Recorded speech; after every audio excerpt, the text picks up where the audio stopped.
우리 함께 나눌 말씀은 마태복음 11장 말씀 함께 나누도록 하겠습니다. 마태복음 11장 28절로 30절 말씀, 3절 말씀이니까요. 우리 잘 일어나셔서 우리 같이 함께 읽도록 하겠습니다. 마태복음 11장 28절부터 30절 말씀 우리 한 목소리로 같이 읽겠습니다. 수고하고 무거운 짐진 자들아 다 내게로 오라. 내가 너희를 쉬게 하리라. 나는 마음이 온유하고 겸손하니 나의 멍에를 메고 내게 배우라. 그리하면 너의 마음이 쉼을 얻으리니 이는 내 멍에는 쉽고 내 짐은 가벼움이라 하시니라. 아멘. 자리에 앉아주시기 바랍니다. 제가 한 번 더 기도하겠습니다.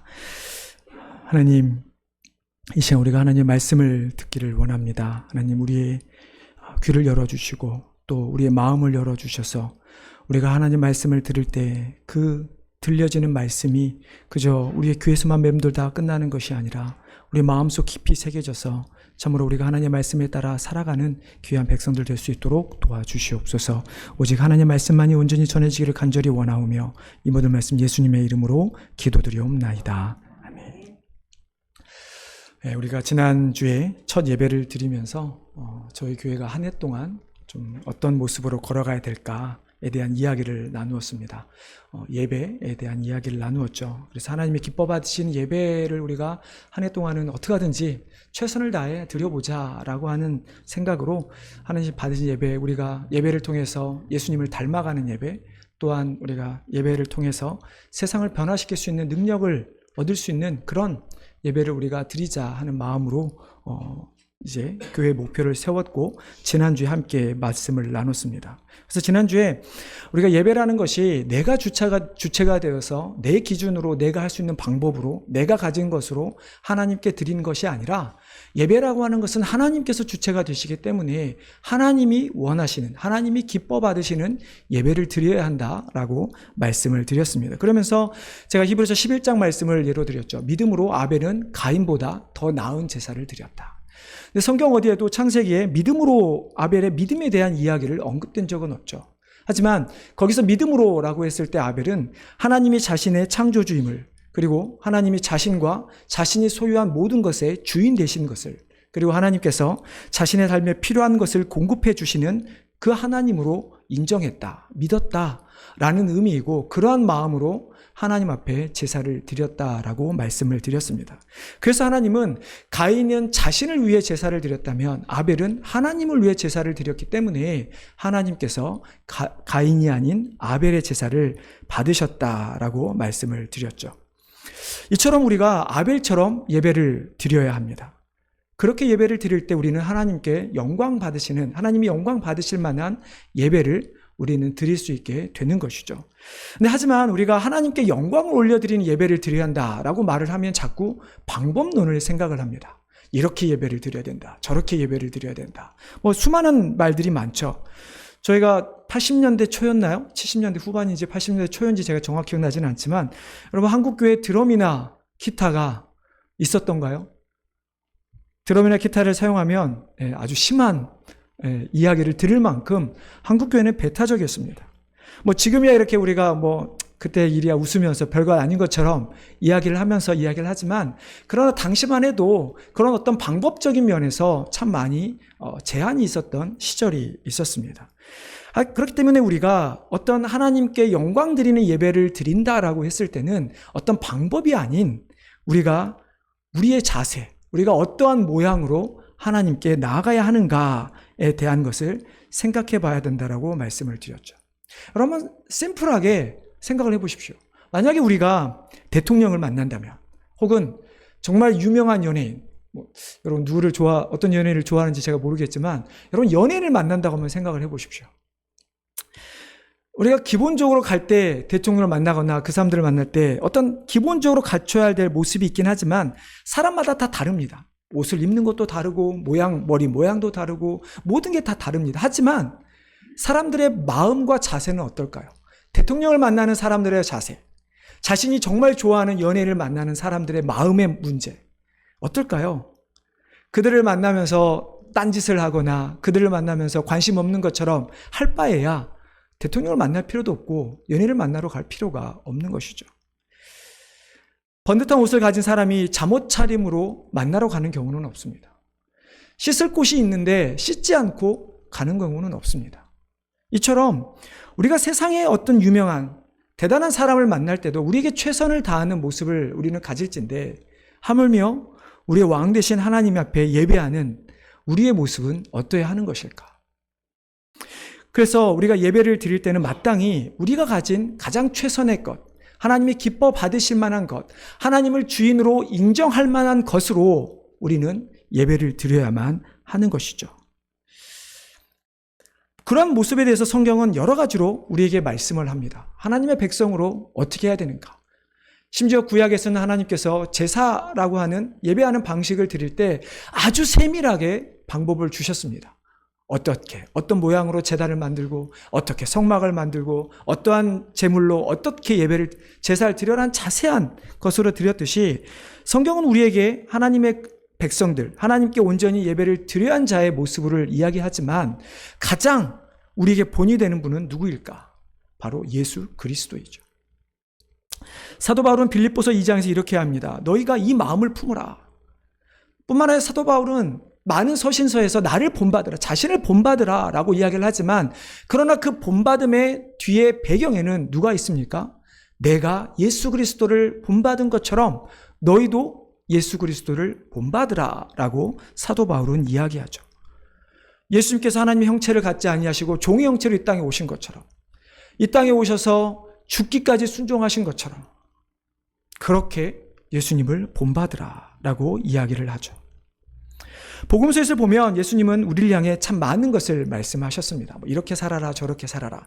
팔복만 하더라도 심령이 가난한 자, 애통하는 자, 온유한 자뿐만 아니라 의의 주로 그것뿐만 아니라 세상의 빛과 소금이 되라. 하나님을 사랑하고 이웃을 사랑해라. 이런 많은 말씀을 하시면서 우리가 이 세상에서 어떻게 하나님을 섬겨야 하는지, 섬겨하는 자의 모습에 대해서 우리에게 말씀을 하고 계시죠. 근데 오늘 우리가 읽은 본문을 보면 예수님은 우리에게 이런 사람이 되어라 라고 말씀하지 않습니다. 어떻게 말씀합니까? 내게 배우라 라고 예수님은 말씀합니다.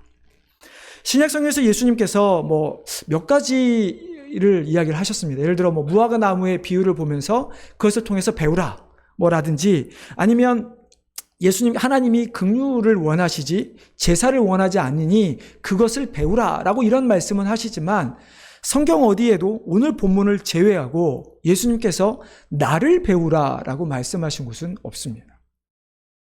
그래서 우리가 오늘 본문을 통해서 우리가 정말 예배를 통해서 닮아야 하는 예수님의 모습, 우리가 궁극적으로 이 땅에서 추구해야 하는, 이루어야 되는 모습은 어떤 모습인가? 하나님께서 받으실 만한 예배의 모습은 어떤 모습인가를 오늘 말씀을 통해 우리가 함께 나누길 원합니다. 오늘 본문에서 가장 먼저 살펴보기 원하는 것은 누가 예수님으로부터 배워야 하는가? 그러니까 예수님으로부터 배움을 받아야 하는 사람들이 누구냐 하는 것이죠. 우리 28절 말씀 한번 같이 읽어보겠습니다. 28절입니다.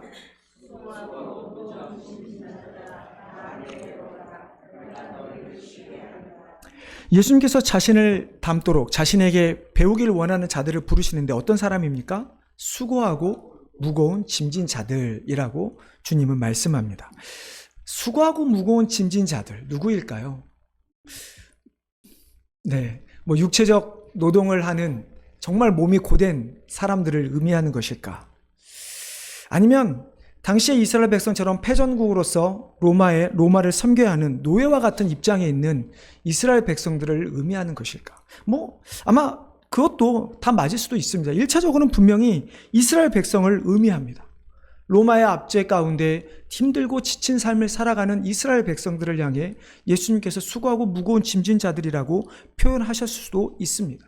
하지만 28절에서 예수님께서 수고하고 무거운 짐진 자들이라고 하는 것은 단순히 노예 생활을 하고 있는 로마의 지배 아래 놓여 있는 이스라엘 백성이 아니라 하나님의 율법을 통하여 의에 도달하려고 하는 율법주의에 빠진 이스라엘 백성들을 향해 하신 말씀이죠. 하나님께서 이스라엘 백성들에게 율법을 주셨을 때 어땠을까요? 예수님이 지금 표현하시는 것처럼 율법이라고 하는 것이 이스라엘 백성들에게 정말 수고해야 될, 무거운 짐이었을까? 성경은 그렇게 말하지 않습니다. 110편 119편에 보면 율법은 경건한 이스라엘 백성들에게는 즐거움이다라고 이야기를 합니다. 제가 몇 구절을 좀 읽어드리겠습니다. 시편 119편 119편 2절에 보면 행위가 온전하여 여호와 율법을 따라 행하는 자들은 복이 있으며 여호와의 증거들을 지키고 전심으로 여호와를 구하는 자는 복이 있도다. 15, 16절 내가 주의 법도들을 작은 소리로 읊조리며 주의 길들에 주의하며 주의 율례들을 즐거워하며 주의 말씀을 잊지 아니하리이다. 54절 내가 나그네 된 집에서 주의 율례들이 나의 노래가 되었나이다. 62절 내가 주의 의로운 규례들로 말미암아 밤중에 일어나 주께 감사하리이다. 몇 구절 읽어드리지 않았지만 이 시편의 기자의 이야기를 들어보면 율법이라고 하는 것은 이스라엘 백성들을 얽매이는 족쇄가 아니었습니다. 나그네 되었던 이스라엘 백성들, 누군가에게 압제를 당했던 이스라엘 백성들, 어떻게 할 수 없는 그런 상황에서 그저 하나님께서 자신들에게 주신 위로의 말씀이었고 자신들에게 주신 기쁨의 노래였다라고 시편 기자는 고백하고 있죠. 하지만 언제부턴가 하나님의 선택으로 말미암아 하나님의 백성이 된 이스라엘 백성들은 더 이상 하나님의 은혜가 아닌 그 율법을 통해서만 하나님의 백성이 될 수 있다라는 언약의 표시로 생각을 하게 되었고, 그렇기 때문에 하나님의 백성이 되기 위해서 율법을 끝까지 토시 하나 안 틀리고 지킬 수밖에 없었던 것이죠. 그러다 보니까 율법은 더 이상 위로의 말씀도 기쁨의 말씀이 아니라 자신들의 삶을 얽매이는 족쇄가 되어버리고 만 것입니다. 율법을 통해서 깨달아야 되는 것은 우리의 부족함을 깨닫는 것입니다. 죄를 깨닫는 것입니다. 그리고 여전히 그 가운데서도 내가 아무것도 할 수 없는 상황에서도 우리를 인도하시는 그 하나님 앞에 위로함을 얻고 하나님의 보호하심을 확인하는 것이 율법이죠. 그렇기 때문에 이스라엘 백성들은 율법을 배울 때마다, 율법을 기억할 때마다 기쁨의 노래를 하나님 앞에 드릴 수밖에 없었던 것입니다. 그런 어느 순간부터 이렇게 명목론적인 율법주의에 빠져버린 이스라엘 백성들, 율법을 생각하며 얼마나 힘들었을까요? 솔직히 우리들은 10계명만 생각해도 그것을 지키려면 얼마나 힘이 듭니까? 근데 이스라엘 백성들은 그 10계명을 지키기 위해서 613개 조항을 만들고 더 강화해서 정말 사사건건 걸리게 하는 그런 일들, 그래서 그걸 지키지 않으면 오히려 정죄하는 일들을 그 민족들 안에서도 있었으니 하나님의 은혜는 사라져버린 채 오히려 그들에게는 속박만 남겨있는 그런 모습이 될 수밖에 없었던 것이죠. 그래서 예수님께서는 그들을 향해 수고하고 무거운 짐진 자들이라고 표현한 것입니다. 원어를 보면 이 수고하다, 무거운 짐을 지다라고 하는 이 단어가 어떤 과거형이나 미래형으로 사용되어서 어느 한 시점에 일어났거나 혹은 일어날 일로만 표현하는 것이 아니라 이게 현재 진행형을 사용하고 있습니다. 즉 매일매일 삶에서 그들의 삶은 수고로운 삶을 살고 있고 매일 무거운 짐을 살고 있는 삶이라고 예수님은 표현합니다. 더욱이 수고하다라고 하는 것은 능동형으로 내가 수고하는 것을 의미합니다. 그러니까 내 스스로 계속해서 무언가를 위해 계속 육체적 노동 혹은 혹사를 하게 되는 것이죠. 어떤 학자는 이렇게 해석을 하는 학자도 있습니다. 당시에 이스라엘 백성들이 어떤 목표를 이루기 위해서 그것이 율법의 완성이 됐든 아니면 그 율법을 지킴을 통해서 하나님으로부터 축복을 받길 원했든 그들은 자신들의 끝없는 욕심을 채우기 위해 계속되는 수고 가운데 놓여 있었다라는 이야기를 하기도 합니다. 무거운 짐짐자라고 하는 수동형으로 사용됩니다. 그러니까 내가 무거운 짐을 지는 게 아니라 누군가에게 나에게 계속해서 짐을 지워주는 것입니다. 마치 율법이 그들에게 계속 짐이 되는 것처럼 그들은 끊임없이 그 어려움 가운데 놓여 있게 된 것이죠. 여러분 얼마나 힘들어 보입니까? 내가 스스로 노력해서 어려움에 빠지고 그렇다고 해서 남이 야 쉬어 좀 괜찮아 그것도 아니라 계속해서 짐을 지워주고 있으니 마치 벗어날 수 없는 그런 고난의 연속 가운데 있는 그들을 향해 예수님께서 말씀하시는 것이 그렇게 수고하고 무거운 짐진 자들아 다 내게 나오라 라고 말씀하고 있는 것이죠. 근데 예수님께서 여기서 다 나오라라고 하는 이 표현에는 이스라엘 백성만이 포함되어 있는 것이 아닙니다. 이스라엘 백성만이 아니라 유대인이 아닌 이방인, 이 세상에 있는 모든 민족들을 포함하고 있는데요. 그렇다면 우리가 이스라엘 백성들은 분명히 율법에 얽매여 있기 때문에 수고하고 무거운 짐진 자들이라고 하는 표현에 맞다고 한다면, 그렇다면 이방인들은 어떨까요? 이방인들은 율법을 지킬 필요가 없었죠. 그들에게는 율법이라고 하는 것은 이스라엘 백성들을 향해 준 것이지 자신들에게 준 것이 아니라 생각합니다. 이스라엘 백성들조차도 이 율법은 우리만을 위한 것이지 너희를 위한 것이 아니라고 이야기합니다. 그러니까 신약시대에 많은 교회들이 어려움이 있었던 것이 율법을 지켜야 예수 그리스도에 통하여 구원을 받을 수 있다라고 하는 것이 잘못된 교훈이 퍼지게 된 것이죠. 그러면 이 세상에 있는 유대인들을 뿐만 아니라 모든 사람들을 향해 예수님이 말씀하신 이 수고하고 무거운 짐진 자라고 하는 이 표현은 무엇일까? 그것은 죄의 문제입니다. 죄에 대한 문제는 내가 노력한다 그래서 혹은 다른 사람의 노력을 해서 해결될 수 있는 것이 아니죠. 하지만 언제부턴가 인간은 스스로 대단한 존재라고 여기고 인간 스스로 모든 것을 할 수 있다 여기게 되면서부터 이 죄의 부분까지도 인간 스스로 해결할 수 있다라고 생각합니다. 내가 노력하면 죄를 짓지 않을 수 있고, 내가 조금 더 노력하면 용서받을 수 있고 용서할 수 있다, 우리는 생각하게 되죠. 그러다 보니까 다른 종교들을 한번 보십시오. 많은 종교들을 보면 대부분의 종교들은 내가 열심히 노력해서 그들이 정한 율법을 지키든 내가 열심히 돌을 닦든 그 나의 노력을 통해서 일정한 경지에 오를 수 있다라고 이야기를 하죠. 하지만 우리는 너무나 잘 알고 있습니다. 마치 밑빠진 독에 물을 붓듯 내가 해결할 수 없는 그 문제를 향해 인간들은 끊임없이 노력하고 있는 것을 보게 되죠. 하지만 역사 가운데 그렇게 인간의 노력으로 죄의 문제를 해결한 사람은, 죽음의 문제를 해결한 사람은 단 한 사람도 없다라는 것을 우리는 너무나 잘 알고 있죠. 이 모든 것을 주님은 알고 계셨습니다.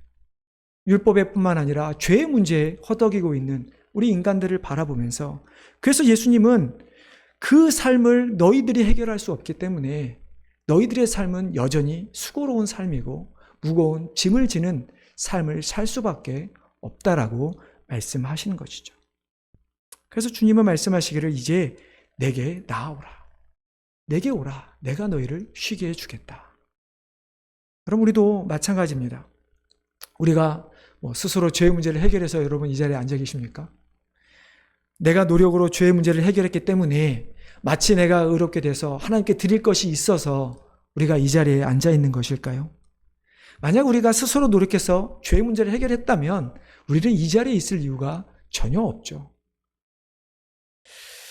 오로지 하나님의 선택, 하나님의 은혜, 그 그리스도의 십자가로 말미암아 우리가 죄의 문제를 해결했기 때문에 우리가 죄의 그 무거운 짐, 죄를 해결하려고 해야 하는 그 수고를 우리는 다 내려놓을 수 있게 된 것이죠.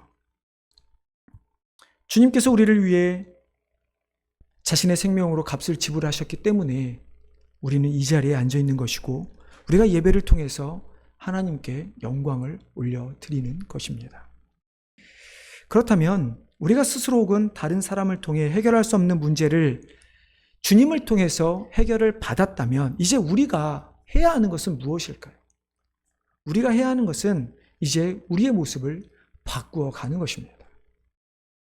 만약에 우리의 신분이 여전히 죄인이고 우리의 신분이 종이라면 그에 합당한 삶을 살아가겠죠.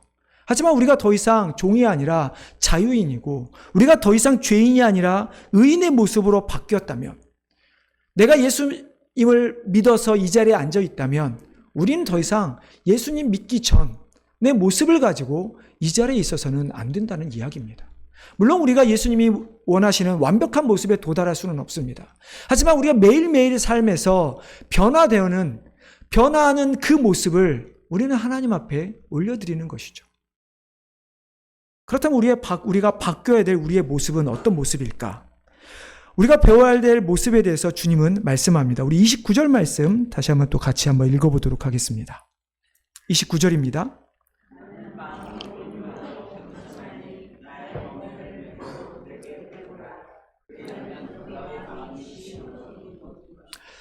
이 29절 말씀은 우리에게 크게 두 가지를 보여주고 있습니다. 첫째는 마음입니다.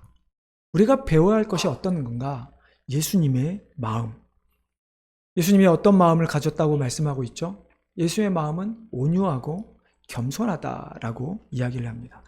온유라고 하는 이 말은 원어로는 프라우스라고 하는 단어인데요. 이 단어는 화를 내지 않고 잘 참고 마음씨가 따뜻한 어떤 부드러운 다는 의미를 갖고 있습니다. 여러분, 온화한 사람 하면 누가 떠오르십니까? 성경에서는 세상에서 가장 온유한 사람은 모세라고 이야기를 하죠. 하지만 여러분, 세상에서는 어떨까요? 저는 한국에서 서울에 제가 처음에 갔을 때 맛있게 먹었던 것 중에 하나가 치킨이 켄터키 프라이드 치킨이 있습니다.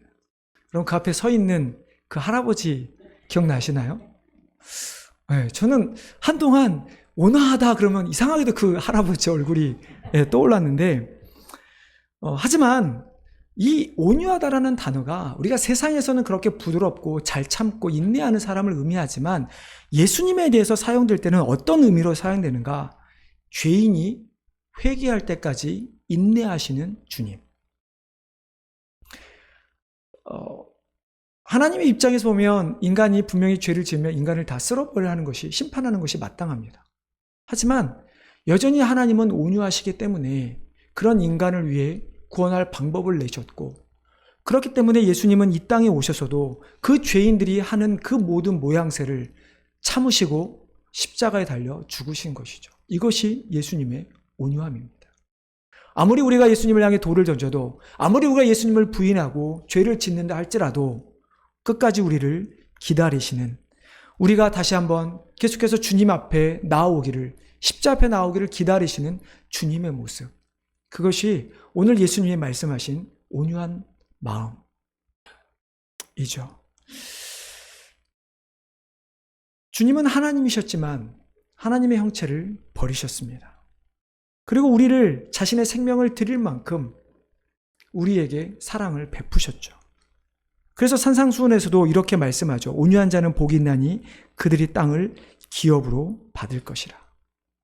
온유한 자, 예수님처럼 온유한 자, 누군가를 용납하고 용서하고 기다리고 인내할 수 있는 하나님의 마음을 품는 자, 그들이 얻을 것은 땅의 기업, 즉 천국의 기업을 얻게 되는 것입니다. 두 번째로 우리가 배워야 될 주님의 마음은 겸손함입니다. 그럼 우리가 할 수 있는 최고의 겸손은 무엇일까요? 오른손이 하는 일을 왼손이 모르게 하는 것처럼 우리가 다른 사람을 돕거나 할 때 정말 아무도 모르게 하는, 우리는 그것을 겸손이라고 이야기를 합니다. 내가 가진 것으로 교회를 섬기고 남을 돕고 하지만 또 남을 너그럽게 용서하는 것, 우리가 할 수 있는 최선의 겸손이죠. 하지만 주님께서 보여주신 겸손은 그 정도가 아니죠. 잠깐 앞에서 말씀드렸지만 예수님이 보여주신 겸손은 어떤 겁니까?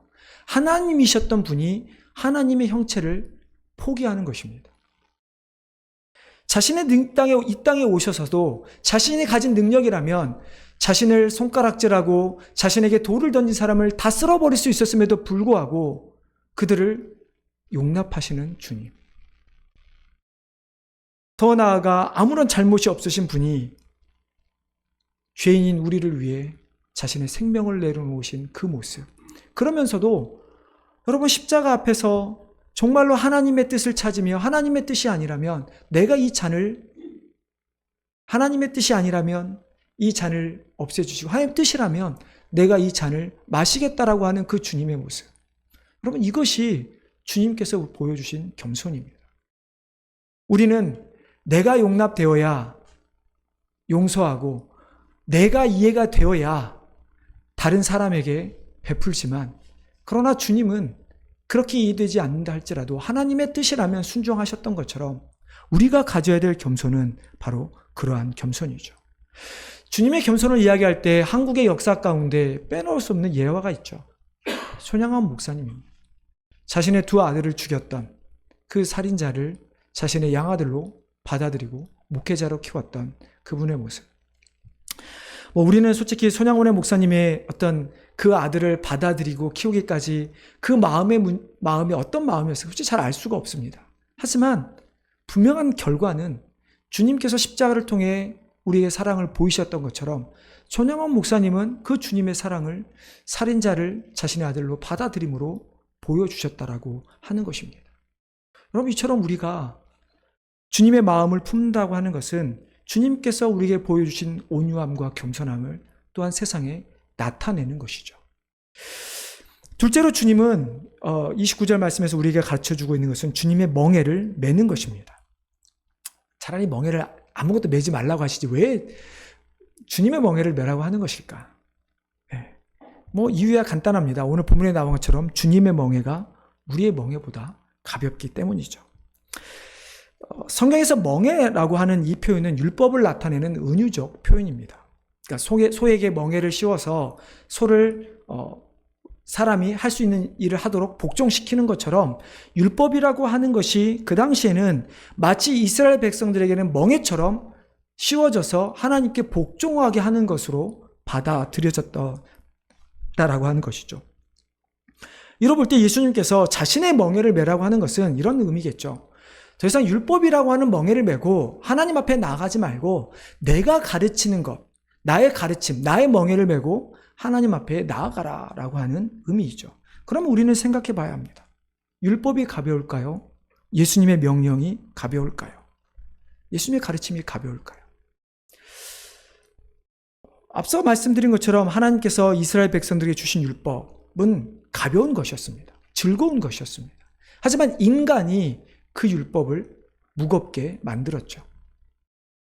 율법을 지킬 수 없다라는 것을 통해서 하나님으로 전적을 하나님 믿게 하는 것이 율법이었는데 자신들의 부족함과 무능력을 깨닫게 해서 하나님의 은혜를 구하는 것이 율법이었는데 그것을 인간이 지키려고 하니 당연히 할 수가 없는 것이죠. 그래서 예수님께서는 내가 그 율법은 명예는 내가 지겠다. 그리고 내가 너에게 베푼 은혜의 멍에를 너희는 지고 가라라고 말씀하고 있는 것입니다. 어떤 사람은 이렇게 생각할지도 모르겠습니다. 예수님께서 우리에게 멍에를 주시지 않았냐? 땅끝까지 끝날까지 복음을 전하라는 그 힘들고 어려운 명령을 주시지 않았느냐라고 이야기하는 사람들도 있을지 모르겠습니다.